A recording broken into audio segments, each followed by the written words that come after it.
Okay. Right. Last report for the day is the Capital Endowment Fund. I was a bit worried because on the wrong side of the Capital Endowment Fund. Oh, no, sorry. Do you want to have a wee break, I or crossed that out ahead of time. Sorry, Carolyn. do you want to have a wee break, or when have you got a break planned? No, you went. This has taken a bit longer than I had expected, this meeting. If we have a... No, we'll go. I think if we go through, it shouldn't take too long. Yeah. And then we have the briefings afterwards. Okay. Thank you very much for coming along. Like parks, libraries... Kyoto, settle down. Parks, our libraries are one of the most highly valued parts of what council does and in our city.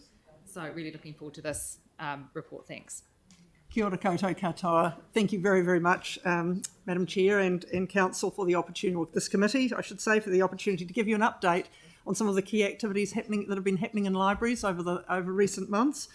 It's been, as we all know, a fairly tumultuous and interesting time. We're going to, and we produced a report, so you've got the report in front of you. We're just going to expand on some aspects of that, but obviously ensure that there's time for questions as well. So, and what we're going to start to focus on, I've got my colleague Pat Street here, who's our Programs and Learning Manager, is really an update on what's been going on in the programming and activities space. Obviously, it's been a challenging time, particularly since we went into lockdown in August. We needed to cancel numerous events and also just really pull back on a lot of our business as usual programming. So our baby times, our story times, a lot of those community-based events, particularly with children, have been affected. But on the other hand, there's also been some really, really good stuff going on. So we're very, very keen to share that with you. And I'm going to hand over to Pat now to give you an update on some of the key highlights. Moirena. During alert levels, we continue to offer a number of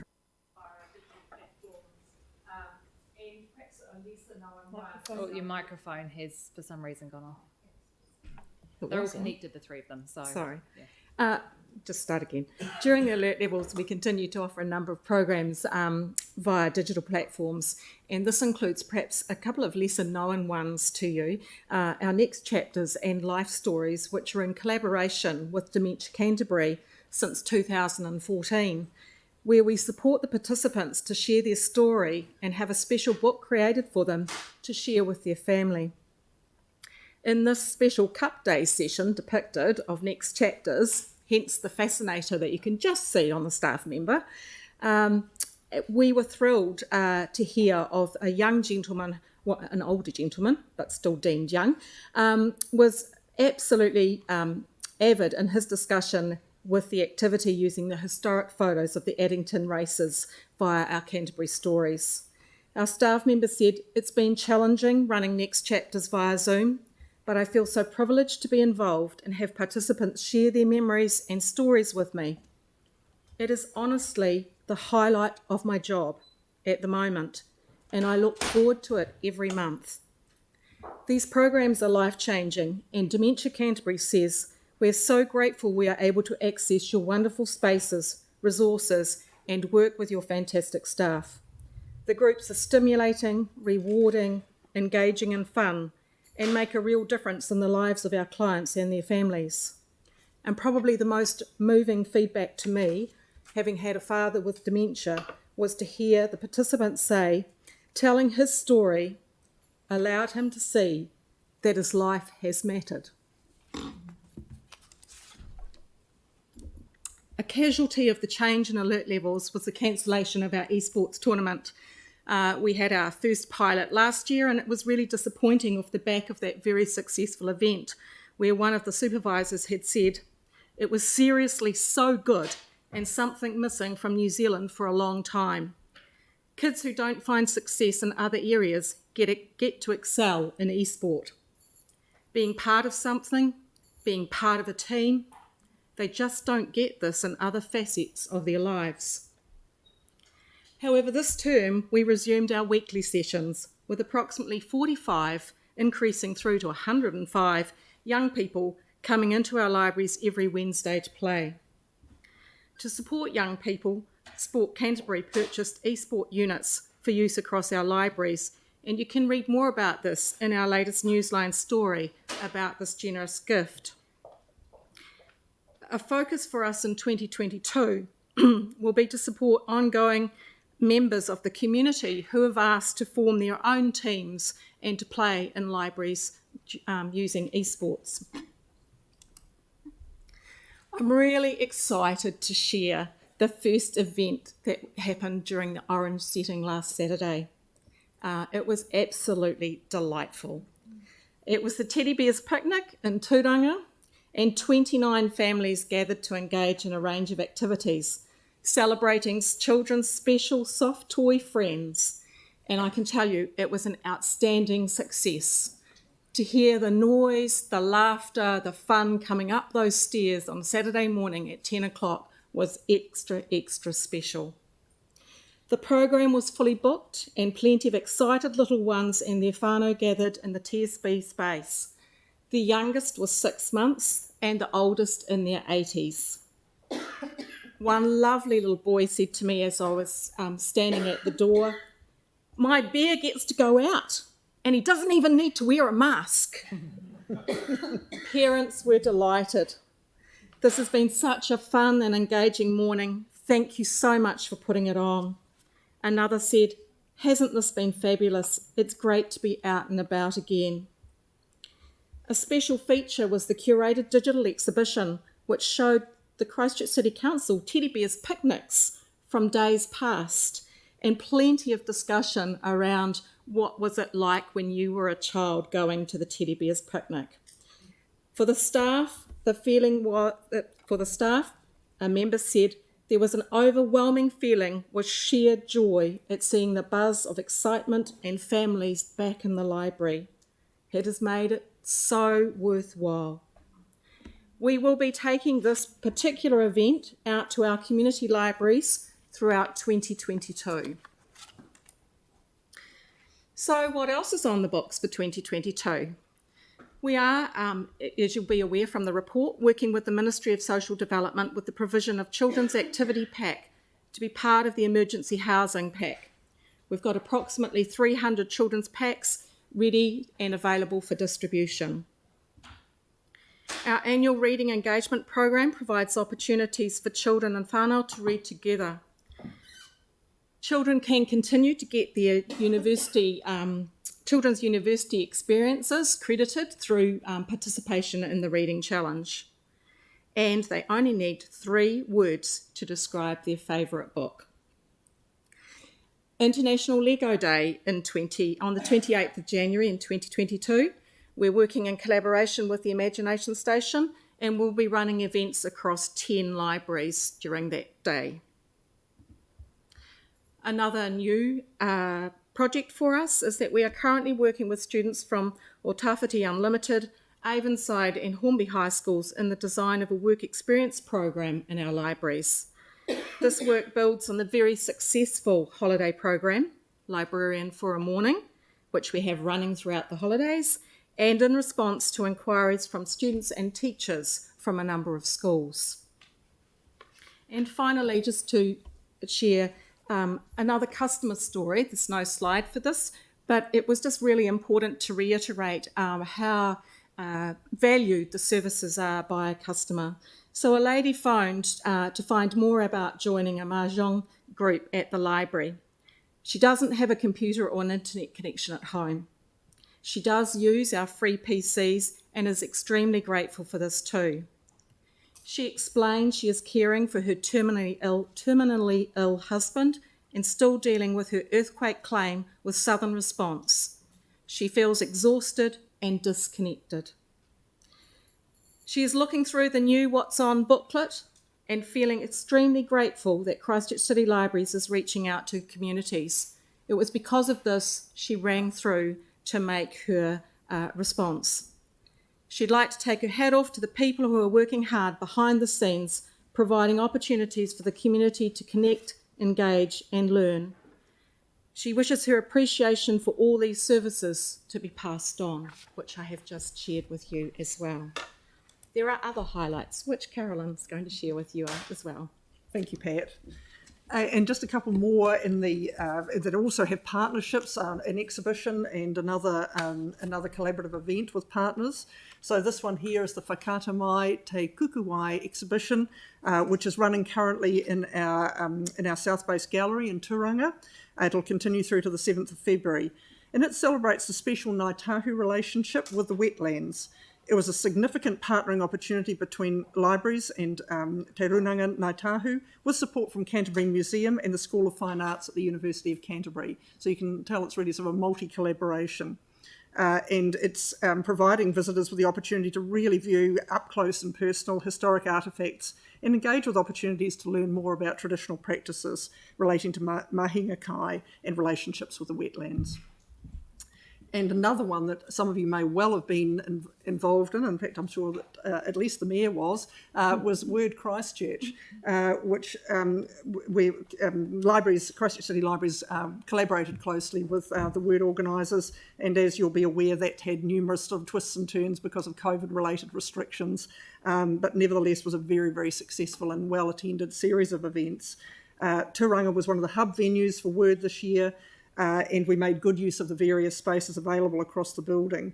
A particular highlight was the innovative Far Away Near event, which was the TSB space absolutely transformed, if any of you went to it, into the intimacy of a pub at night with friends and your favourite writer who was beamed in from overseas.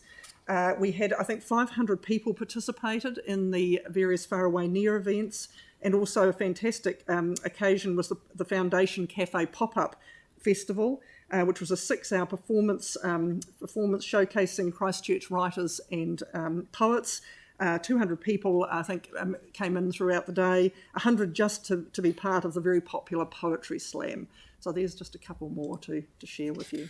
And I'm just going to run past this, I think, in the interest of time, and just kind of focus a little bit on some of the things too, with Turanga, but also the network. So COVID clearly, as I said before, and as we all know, has had its impact. It's had its impact in terms of, and the restrictions under the level 2, the sort of Delta-inspired level 2 restrictions once we reopened in early September, has meant, of course, that we have seen a drop in visitation. In Turanga, approximately 23% drop in foot count from September to November. And clearly the impact on programming, as we mentioned. Across the libraries, across the network of libraries, we've had, in terms of physical issues, about an 18% reduction over this period, and visitor numbers are down sort of around the 40% mark across the board. So if you've been out and about in libraries, you will have seen that. We've certainly noticed it as well. So we've really got work to do now to really re-engage and to promote and to draw people back in, and to encourage them to feel safe in our spaces. I thought you might be interested. A couple of good stats here around the funding that council provided through the LTP for statutory holidays for Turanga. We saw 1,200 visitors came through the doors on Labour Day this year. That was the first one, and 1,400 visitors on Canterbury Show Day, which we think was, although they weren't big book issuing days, we had really good levels of visitation. So that was great. Okay, and I think we might have mentioned, I'm not sure whether we did, I kind of have it in my head, that we talked about the opportunities with Libraries Partnership Program funding when we spoke to the committee last. Don't expect you to remember with everything you're dealing with, but this was central government funding to the tune of about $60 million across libraries across the country in response to the impact of COVID. And so it's been it's contestable funding. It's been an amazing opportunity. And of course, Christchurch Libraries, we've been right in there with applications, and really some of the key uses of the funding that we've managed to attract. And Pat has been really our major person in seeking funding and grappling with all the paperwork associated with it. But what we've actually got is 5 specialist roles to engage with and support Maori and Pacifica communities. And so we've got 3 positions in that regard, and 2 positions relating to the collection and curation of our Canterbury Community Stories, our digital repository, capturing the stories of local communities. We've also had, this funding has made a contribution to the public internet cost in libraries, to translation services into other languages, to Pat mentioned before, the publication of the What's On, our What's On promotional booklet in print form, and also a fees waiver for a couple of our major databases. So this is quite serious funding and has really, really helped libraries and council around some of the key initiatives that we've been wanting to focus on. They had very specific criteria which we needed to meet, and really an important goal was to create for libraries in their role in making a difference in communities. That's what government said. We really want you to target any funding applications to ensuring that we're supporting the people who've been impacted, our communities impacted by COVID, and ensuring also that library services continue to thrive and flourish through this time. And you've got detail about this in the report, but this was just to very quickly say, in terms of those Maori and Pacifica roles, they've had a significant impact already in relation to engaging with community groups, and also the delivery of programs and events such as Polyfest, Space Pack, Kiorahi Tournament with ARA, so another collaboration, a Matariki Whānau Day, Rehua Marae Matariki event, and outreach events in both Hornby and Northlands malls. That's just a very small sample. I don't need to tell you about the new Hornby Centre. You know that construction has started here, and that's very, very exciting to actually see that the steel arrived, and Naylor Love are hard at work, obviously, with the construction. I just wanted to touch on very briefly, and you've got this graph in your report, so it's not easy to see on the screen, but just the engagement that's been happening. So libraries working very closely with particularly with the Rec and Sport unit, engaging with key community groups, stakeholders, the public at large, to really try and understand what services the community are looking for in their wonderful new facility. And we've had some really, really great feedback. So some key themes, we've learned that actually 83% of respondents want to use both the libraries and the pools, so that's fantastic. They're keen to exploit everything that's available. And they're wanting to really, in terms of libraries, engage with new technologies and specialised equipment. There's demand for a variety of clubs and programming in different languages, programs and activities engaging for the wide range of ages, cultures, languages and abilities, and to be affordable and accessible. So we're working with that really, really good information and feedback, and we will continue, of course, to be engaging with the community to really shape and tailor the programs and the services that we are going to be offering at the new Hornby Centre. And nearly there, this is pretty much the last slide, and then obviously any questions that you might have. I mentioned Canterbury Stories, our wonderful digital resource, which has 34,500 objects available now. So the staff have been working very, very hard to attract images and all sorts of different digital objects into the repository. And we actually attracted, in the recent October photo hunt as part of the Heritage Month, we attracted another 600 images in. And as we mentioned, we've used that national partnership funding to have a couple of staff dedicated to be working on engaging with community groups. So they've connected with 38 community groups so far, and they're from a wide range of different ethnicities and backgrounds, and they've got some really wonderful resources. So we're getting groups and individuals are contributing their taonga to this to the repository. And what we've got on the slide here, just a tiny sample, is I think we've got different groups, a Bengali group there in their dancing costumes, Ethiopian Orthodox Church, the St. Nicholas Russian Orthodox Church, and a Buddhist, the Sri Lankan Buddhist group. So just to give you a tiny sample. And just to pick up on interns, as that was mentioned in that Kate mentioned in the Parks report, the content team continues to offer internships, and one of the ones that we're using interns is through listing archives. So that supports the identification of material for future digitisation and description. Not everyone likes that kind of work, but if you've got that bent, then that's a wonderful activity, and it really, really helps us to get through the amazing amount of stuff that we're gifted. So, yeah. Fantastic. So Thank you so everyone. much. So again, we'll try and keep the questions high level rather than small specific stuff. Sure. And we'll take maybe 3 or 4 questions and then move on to the next paper. So Yanni, then is it Mel, and then Jimmy. Cool. 3 very high level questions. Thank you. One is, in terms of the membership, 10.4, you've got 49% of Christchurch residents and ratepayers are library members, and you've given an age breakdown. But I was just wondering, can you give a geographic suburb breakdown? Like, do you know which parts of the city are members higher membership than others? We can. And if so, what does that look like? Elaine will comment on that. Thank you. Yeah. Yeah, Yeah, come so forward. you Come will forward, need to Elaine. come down because of the microphone.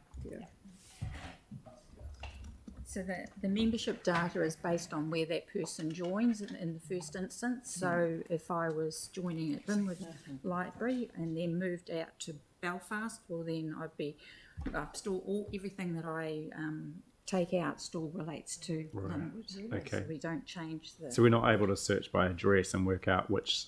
we can do a general one, but we can't actually. I guess I was just interested in if there's an opportunity to increase memberships in areas where we don't have Yes. high membership. Yes. But I mean, we can address that another time. The other two questions quickly were really great to see about those roles that were funded through central government. I'm concerned when the funding stops. Are you planning on continuing funding for those roles, or do we need to put a budget? Like, could we put a budget bid in? Particularly the Pacifica one, because that's come through really clearly in our Strengthening Communities strategy and our LTP. So from a succession point of view, it's a high priority for us to look at the retention of those roles. So at this particular point in time, we are waiting to see if there is any additional funding coming through from NZLPP, who are looking at was there leftover funding, what else can they do, but also looking at our existing roles and obviously potentially looking at other ways that we can fund the roles to retain them. Right. And the final question at a high level was the access to the facilities after hours, or the toilets as well. Like we've just heard in a previous report, Cathedral Square needs toilets, and yet we've got a library with lots of toilets right on Cathedral Square. Have you done any work around looking at access both after hours for the community and also the toilet provision to the wider community? Not at this stage. Okay. We can certainly note it. We obviously we do have long hours of open. Clearly not 24/7 for Turanga, but there are long hours of opening for Turanga. So clearly the toilets are available, from 8 a.m. till 8 p.m. Monday to Friday, but not outside that time. I just know it's really hard for groups after that you close if they want to book any space. It's difficult too. If they've hired, if the building has been hired or any of our venues have been hired after hours, then certainly they have access to the toilets for that period. Those particular groups. Okay. Okay, Mel then Jimmy. I was just wondering if we have any understanding of the proportion of visitors to libraries who aren't members. Like, because the membership tells one story, but then the people who go to use all the other facilities without actually getting a book out or something. Do we know that information? Probably only anecdotally. I mean, we know that a lot of people do visit who are not members, but we haven't done any specific research on that. Not at this stage. And then one less high level, but it relates to what Pat talked about. I was just wondering if that lady you mentioned goes to Te Hapua, because I talked to a lady very similar to that there. Do you know if that's her local library? She's potentially more likely to be south, but it wouldn't surprise me to see that she's gone to Te Hapua as well. But I'm happy to have an offline conversation if you'd like. Yeah. Thank you. Jimmy and then Sam. Thank you. Just one question. Before the COVID-19 lockdown, I remember the library working together with the diverse community for celebration or their event or festival, etc. Whether this kind of event festival is still going on or not. Yes, indeed. Yeah. Yes, indeed. So we're planning, and Pat's got the detail of that, but we're certainly planning some of the major events again. Yes. And again, we've got the new protection framework and the vaccine requirements and so on. But we believe that we will be able to run some of those larger successful cultural events, Jimmy, under that. But I don't know whether Pat wants to comment. Absolutely, Jimmy, and working with Claire Phillips quite closely around what the opportunities for supporting additional events that we might not have done in the past as well. Okay, thank you. Right, and then Sam. Yeah, thanks very much. Really good presentation. Just one quick one around that funding, the central government funding and the additional jobs and the like. I think on one of the slides it had fee waivers in there as well, but I couldn't see it in the report. So I just wondered what databases were waived fees? There was two databases. One is the EPIC one, which is a major reference material. So it was a waiver for it, and the other one is our access to Te Puna, which is the national bibliography type thing. Oh, right. So it was about 250,000 all up per So year. is that so? Just so I understand it, so that's not because I read that as waiving fees to the public, but is that actually a fee being waived for borrowing books? No, it's our Subscriptions that we subscriptions So that we okay, pay. perfect. No, that's great. Thank you. Cheers. It's a good story. Yeah, I'd just like to note as well that when it comes to membership and things, it's those people who are active with their membership. I know there's quite a number of people who are members who currently don't use the library for various reasons, and so some work on that ongoing, I think. So we will wind up the library stuff now. You're happy to move, Jimmy? That's great. Thank you. Any seconder, Pauline? That's great. So once again, thank you very much for coming in.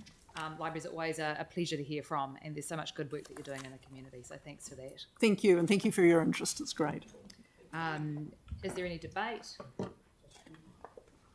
Okay. Because my view, the library and also the information unit, they are very good pattern for all the council, for all organization. Because while they truly the kind of the achieving the council's the community outcome, particularly regarding to the resilient communities. Because we listen to their presentation, this kind of they provide the resources, services to all the people in Christchurch, give them a strong sense of community and a strong sense of belonging, and also to make people active participate in the civic life.